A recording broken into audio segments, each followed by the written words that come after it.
Assalamualaikum warahmatullahi wabarakatuh. Bismillahirrahmanirrahim. Asyhadu an la ilaha illallah wa asyhadu anna Muhammadar Rasulullah. Allahumma salli ala sayyidina Muhammad wa ala ali sayyidina Muhammad. Rabbis rahli sadri wa yassir li amri wahlul 'uqdatam min lisani yafqahu qawli. Amin. Bismillahirrahmanirrahim. Salam hormatku, salam kangenku, salam kasih dan sayangku kepada para jamaah Uripi Allah dimanapun Anda berada, baik yang ada di dalam ataupun yang ada di luar negeri. Semoga kita semua senantiasa selalu di dalam kesehatan, di dalam keberkahan, baik rezeki ataupun rezeki kesehatannya. Amin, amin, ya rabbal alamin. Alhamdulillahirabbil alamin. Sebelum kita awali kajian di pagi subuh yang indah ini, marilah kita bersama-sama kemahkan di dalam nyawa, kemahkan di dalam jiwa, kemahkan di dalam hati, kemahkan di dalam roh, dan aplikasi semuanya ada di dalam kehidupan ini dengan kalimat-kalimat thayyibah. Subhanallah walhamdulillah wa la ilaha illallah wallahu akbar wa la hawla wa la quwwata illa billahil aliyyil azim. Sadaqallahul azim. Pada subuh yang indah ini, kajian kami beri judul Allah hidup sendiri dan Allah mati sendiri. Allah hidup sendiri dan Allah mati sendiri. Allah hidup sendiri dan Allah mati sendiri. Sadaqallahul azim. Judul yang benar-benar ekstrim bagi orang-orang yang belum memahami kajian-kajian di dalam Uripi Allah. Alhamdulillahirabbil alamin. Coba tengok hati kita, resapi, hayati, dalami. Selama ini kitalah yang merasa hidup, bukan? Kitalah yang merasa wujud, bukan?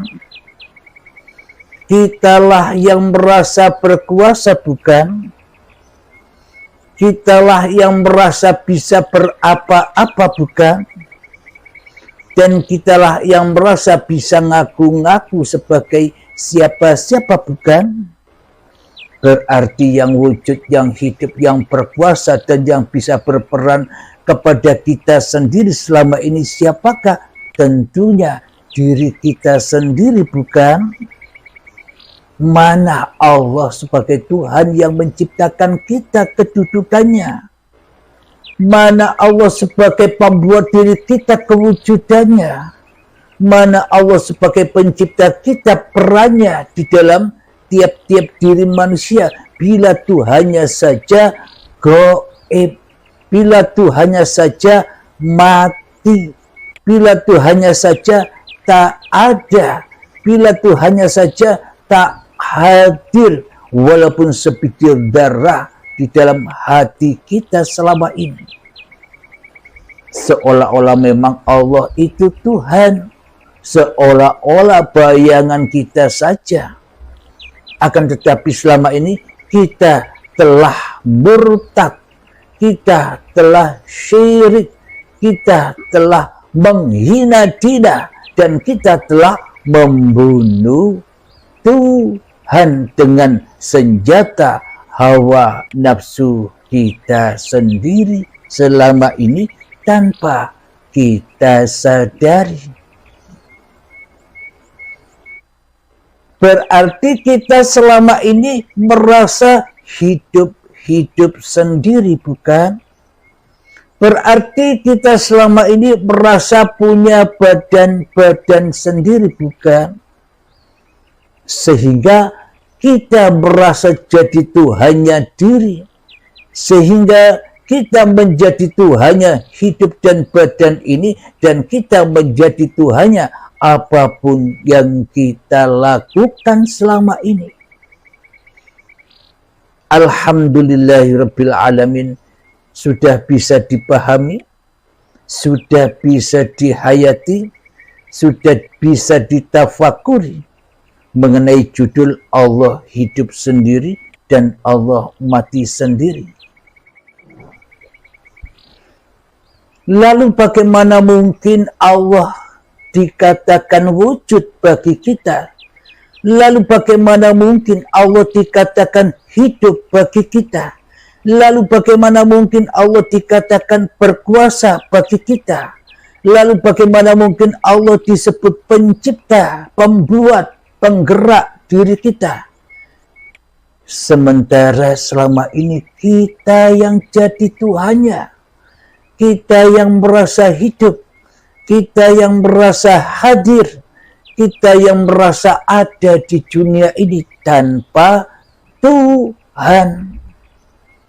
Karena keyakinan kita semua umat manusia nanti ketemu Tuhan hanya di surga saja, yakni kenikmatan yang teragung, kenikmatan yang maha agung, maha besar, maha mulia, hanya ada di surga ketika menyaksikan Allah, ketika menyaksikan Tuhan yang menciptakan alam semesta ini. Keyakinan kita kan selama ini demikian. Coba kita hayati keyakinan kita selama ini. Bila Allah, bila Tuhan, bila Sang Hyang Widi, bila Gusti itu adanya di atas langit atau di dalam surga besok, berarti Allahnya di dunia ini mati dong. Berarti Allah di dunia ini tak ada dong. Berarti Allah di dunia ini tak bisa ngapa-ngapain dong. Bagaimana mungkin kita bisa menyembah yang tak ada? Bagaimana mungkin kita bisa menyembah yang tak wujud? Tentunya yang kita sembah, tentunya yang kita abdi, tentunya yang kita jadikan pemimpin selama ini ya yang wujud, bukan? Yakni hawa nafsu kita sendirilah yang kita jadikan pemimpin hati kita. Itulah aplikasi dari iblis dan setan yang nyata bagi kita, yang selama ini kita silau menghadapi musuh dijadikan Tuhan dan Tuhan dijadikan musuh. Inilah yang dimaksud Allah hidup sendiri, Allah mati sendiri. Jadi hati kita pun prakteknya demikian tanpa kita sadari selama ini. Karena kita beragama, karena kita bertuhan ala iblis, ala setan, ala kafirin, ala musyrikin, ala orang-orang yang mensekutukan dirinya dengan Tuhannya. Seolah-olah kita yang jadi Tuhan, seolah-olah kita yang jadi raja, seolah-olah kita yang jadi pemimpin, otomatis Allahnya mati. Hanya kita yang hidup sendirian di dada kita. Qiyamuhu binafsihi, tapi qiyamuhu binafsihi, sifatnya Allah telah kita rampas semua selama ini. Seluruh sifat-sifat Allah itu sudah kita akui sebagai sifat diri manusia kita selama ini. Itulah bukti yang nyata, yang jelas bahwa Allah mati sendiri. Yang hidup hanyalah diri kita, yang hidup hanyalah hawa nafsu kita, yang berkuasa hanyalah iblis dan setan yang merusak dunia ini. Inilah Dajjal itu, inilah setan itu. Selagi kita tak bertuhan dengan cara bertuhannya para nabi dan rasul, yakni pertuhankan agama yang rahmatan lil alamin untuk seluruh manusia, selamanya kita jadi Dajjal, kita jadi Fir'aun yang matanya hanya satu, yakni hanya menyaksikan dunia saja, akhiratnya terbakar, akhiratnya sesat, akhiratnya yakni masuk ke dalam jahannamnya Allah.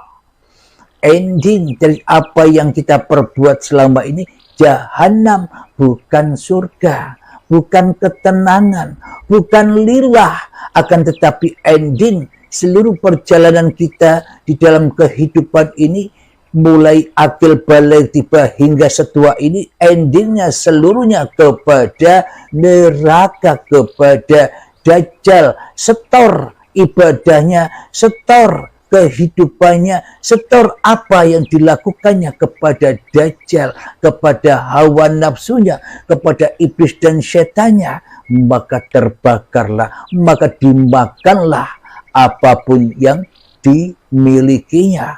Ilmu dibakar sendiri, dimakan sendiri. Amal dibakar sendiri, dimakan sendiri. Amal ibadah apapun itu, sejak akil balik hingga setua ini, sholat-sholatnya dipersembahkan kepada hawa nafsunya, untuk pemuas hawa nafsunya, hingga dibakar, dimakan-makan sendiri. Kenapa? Karena Allahnya mati, karena Allahnya tidak wujud, karena Allahnya tidak hadir, karena Allahnya tidak hidup. Kenapa? Karena manusianya yang merasa jadi Tuhan di dalam tiap-tiap hatinya.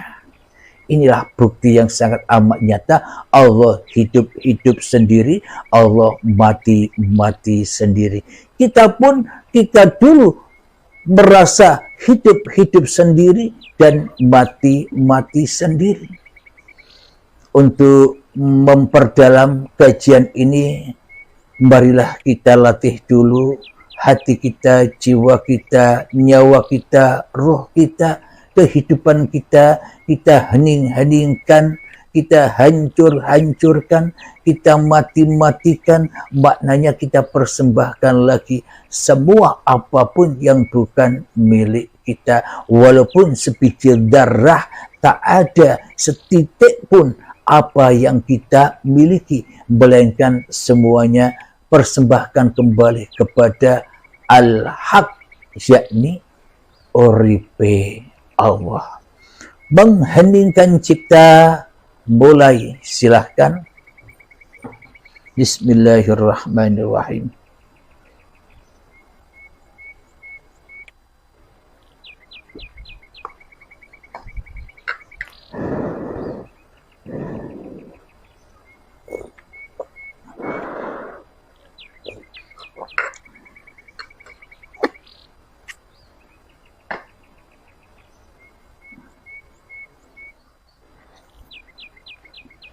Mengheningkan cipta selesai. Alhamdulillahirabbil alamin. Mari sahabat kita buka Al-Qur'annya di dalam surat Al-Mu'minun ayat yang ke-8.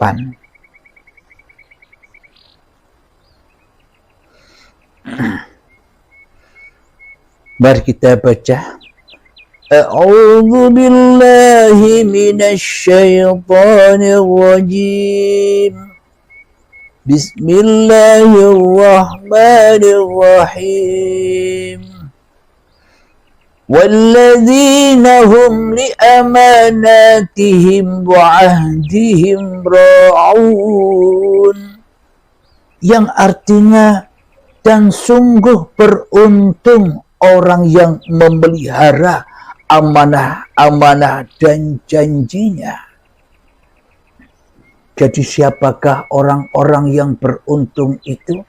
Orang-orang yang menjaga amanah-amanahnya kehidupan ini. Apapun yang kita lakukan badan ini, dan di antara hidup dan badan, yakni seluruh aktivitas-aktivitas kehidupan kita, inilah amanah-amanah Allah. Inilah ayat-ayatnya Allah. Sehingga Allah hidup lagi. Maknanya manusianya yang mati, Allahnya yang hidup. Bila manusianya yang hidup, Allahnya yang mati. Jadi yang dimaksud mati itu sesebutan Allahnya. Allah kan hanya nama. Allah kan hanya sesebutan saja. Kita pun juga sama. Kita pun juga nama. Abdul Halim nama. Kita pun juga sesebutan yang disebutkan. Uripe Allah saja. Jadi apa amanah-amanah itu? Amanah-amanah itu sudah dijelaskan di dalam surat Al-Isra ayat pertama, yang mana surat Al-Isra itu selalu dibuat dasar pondasi manusia menerangkan tentang Isra Mi'rajnya Nabi Muhammad. Jadi dasarnya ada di dalam surat Al-Isra ayat pertama. Bismillahirrahmanirrahim. Subhanalladzi asra bi'abdihi laylan minal masjidil harami ilal masjidil aqsa alladzi barakna haulahu linuriyahu min ayatina. Jadi Allah bukan memperjalankan Muhammad bin Abdullah saja, tapi Allah Sang Pencipta menciptakan seluruh manusia dan memperjalankan seluruh manusia. Apa buktinya?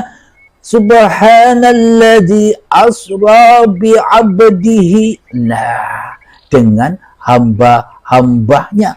Bukan subhanalladzi asra bi Muhammadin bin Abdullah. Ayatnya kan tidak demikian. Maka kita selama ini selalu mendengar yang satu. Kita tidak mendengarkan yang banyak. Sehingga yang banyak, yakni abdun, seluruh manusia, kembali kepada yang satu, yakni kembali kepada Muhammad Rasulullah. Sehingga kita dirasuli oleh Allah. Dan sehingga kita tak mampu dirasuli oleh hawa nafsu lagi, tak dirasuli oleh iblis dan syaitan lagi, karena sudah Isra Mi'raj kepada Tuhannya. Untuk apa semua ini terjadi? Hanyalah untuk haulahu linuriyahu min ayatina, supaya kita dapat menyaksikan seluruh ayat-ayat Allah. Karena inilah amanah-amanah Tuhan. Jadi cocoklah dan sesungguhnya beruntung orang-orang yang memelihara amanah-amanah dan janjinya. Kata Allah, dawuh Allah, alastu birabbikum, apakah aku ini Tuhanmu? Kata seluruh manusia, qalu bala sahidna, iya engkaulah Tuhanku. Kapan itu terjadi? Itu bukan dulu. Itu bukan ketika kita tidak ada. Kita harus merasakan itu. Kita harus meraih itu saat ini. Saat hidup ini. Sama ketika kita ditanya, wahai Halim, marrabbuka. Ketika aku duduk ditanya, Halim, marrabbuka, siapakah Tuhanmu? Siapakah yang mendudukkanmu? Saya selama ini tak bisa menjawab. Yang ada di dalam hatiku, jawabannya hanyalah Halim yang bisa duduk, Halim yang bisa hidup, Halim yang bisa ngapa-ngapain. Allah Tuhan mati, Allah Tuhan goib, Allah Tuhan tak ada, yang wujud, yang nyata hanyalah diri Abdul Halimku sendiri.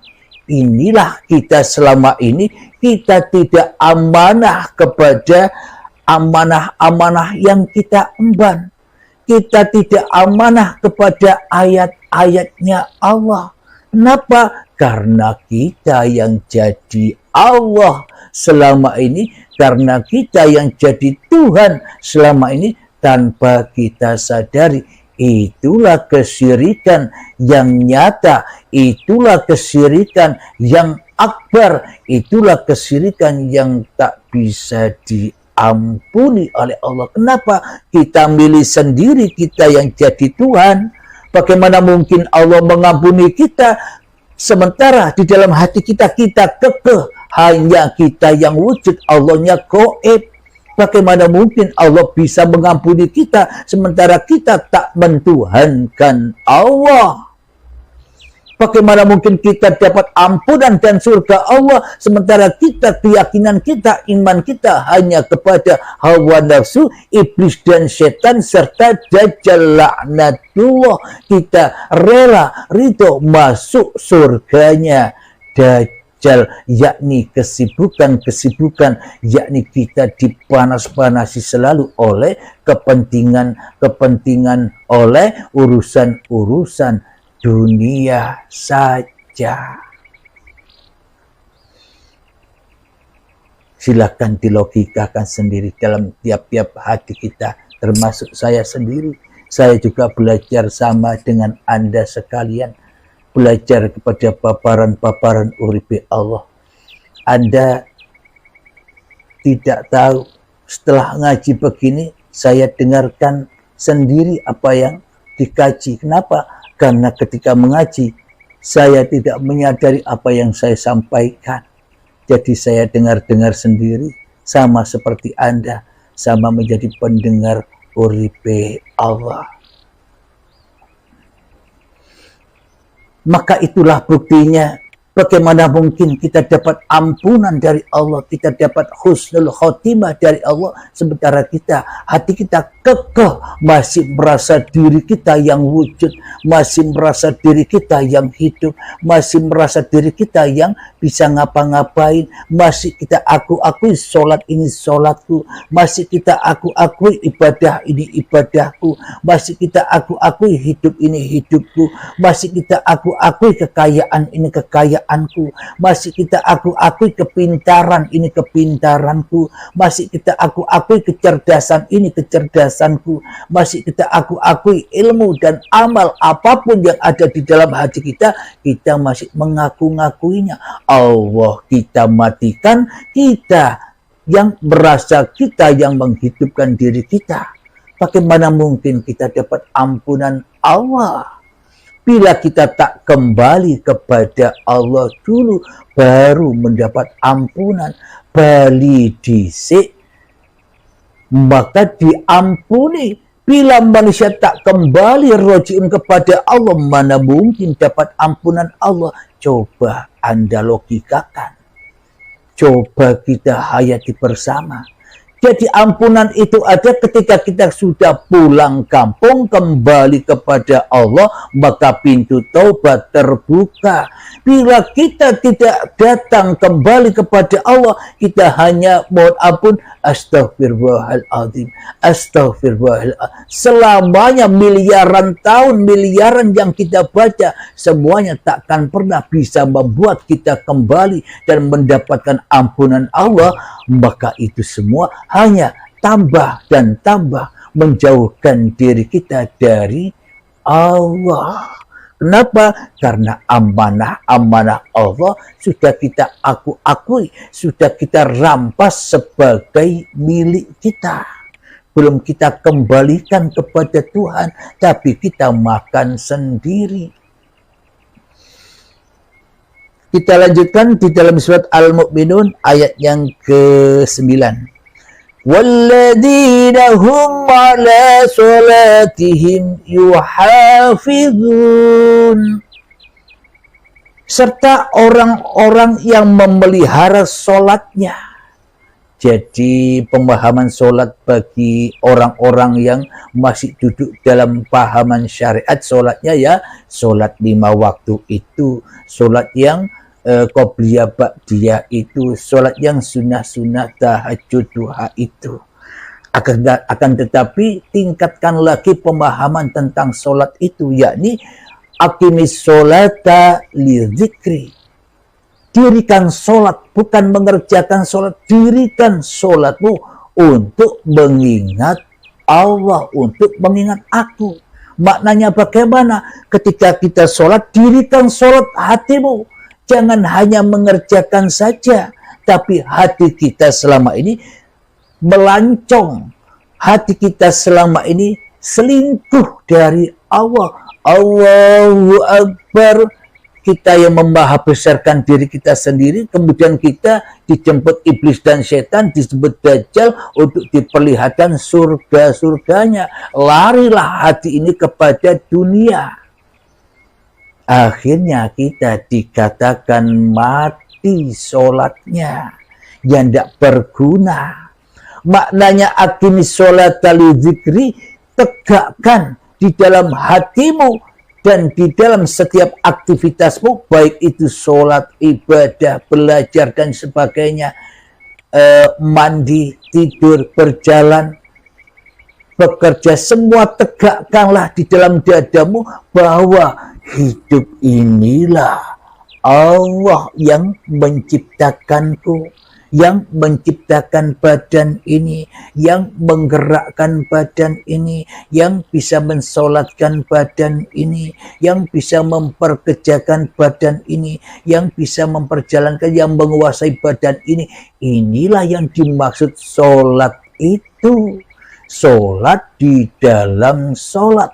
Ketika kita solat 5 waktu, bisa dengan hati yang demikian, wa aqimis sholata li dzikri, tegakkan bahwa hidup ini Allah. Maka ketika kita sholat, atau ketika kita ibadah, atau ketika kita merasa berilmu, maka dalam dada kita tak akan ada kesombongan lagi, tak ada pengharapan lagi. Kenapa? Bagaimana mungkin kita bisa berharap apa-apa? Bagaimana mungkin kita bisa sombong lagi? Sedangkan kita sudah tidak ada lagi. Yang ada hanya Allah. Itulah la ilaha illallah. Itulah tujuan sholat 5 waktu, untuk supaya kita belajar mati di dalam sholat 5 waktu itu. Jadi 24 jam kita hanya 5 waktu belajar, pulang kampung, belajar mati, belajar tidak jadi Tuhan lagi di dalam hati kita. Maka itulah sholat bagi orang-orang Islam.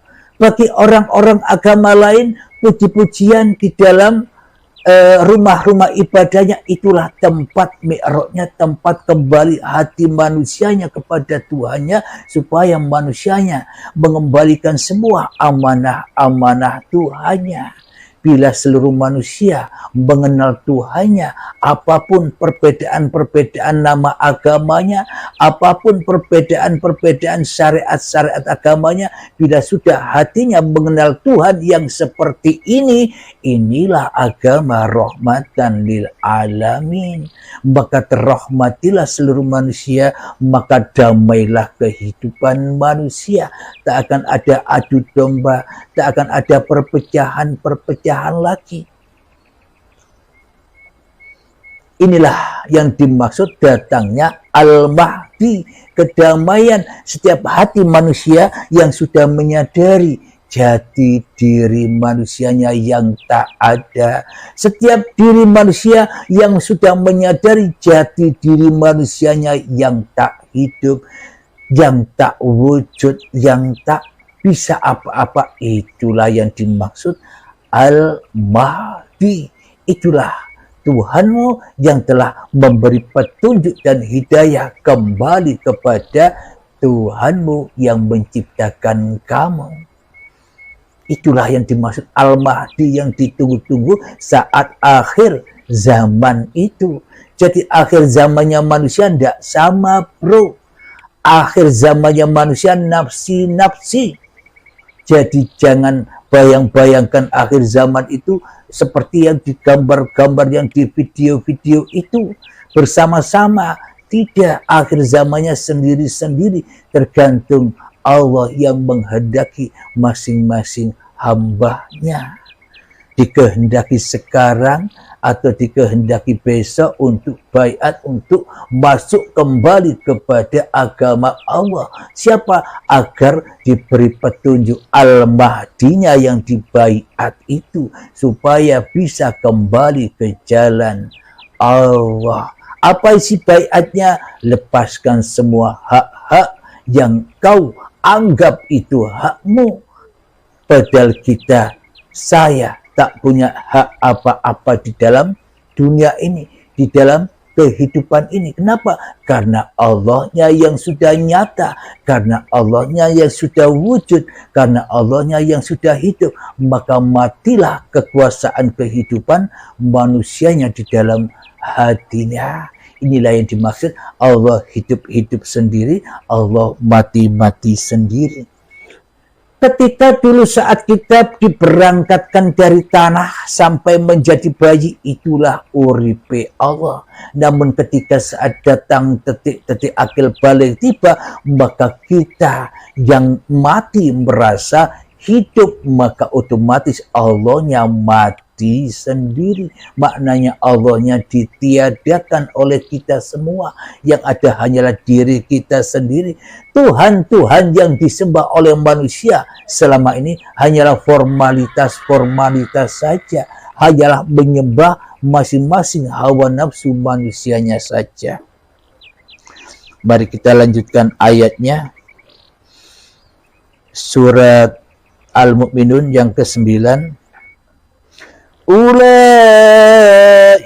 humul warisun, yang artinya mereka itulah orang-orang yang akan mewarisi. Mewarisi apa?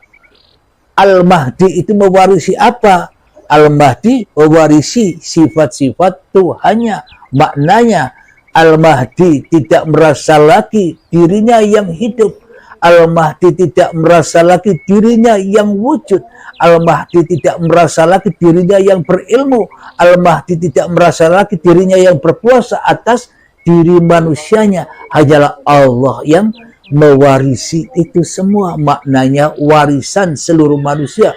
Bukan kembali kepada manusia, akan tetapi warisan manusia kembali kepada yang menciptakan manusia, yakni uripe Allah. Ayat yang ke-10.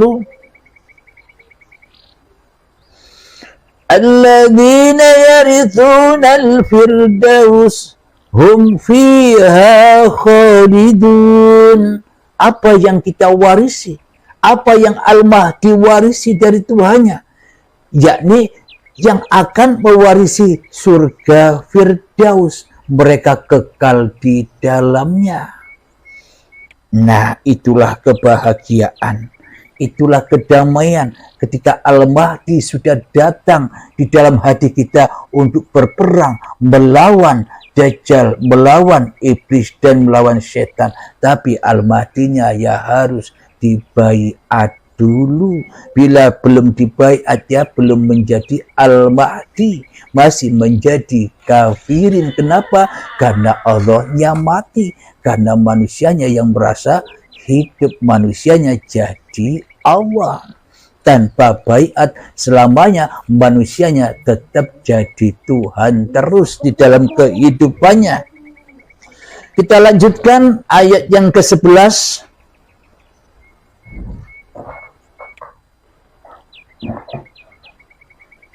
Ayat yang ke-12. Walaqad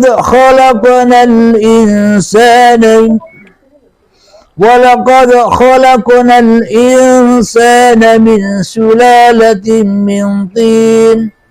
Dan sungguh kami telah menciptakan manusia dari saripati berasal dari tanah. Jadi Al-Mahdi itu sadar bahwa dirinya tanah, bahwa dirinya tidak hidup, bahwa dirinya tidak ada. Itulah Al-Mahdi yang kita tunggu-tunggu bersama, di mana? Di dalam tiap-tiap hati manusianya. Alhamdulillahirabbil alamin. Semoga saya khususnya dan semoga kita semua dipahamkan oleh Allah Subhanahu wa taala. Amin ya rabbal alamin. Bismillahirrahmanirrahim. Rabbana atina fid dunya hasanah wa fil akhirati hasanah wa qina adzabannar. Wa sallallahu ala sayyidina Muhammad wa ala alihi washabihi wasallam. Walhamdulillahirabbil alamin. Akhirul kalam. Assalamualaikum warahmatullahi wabarakatuh.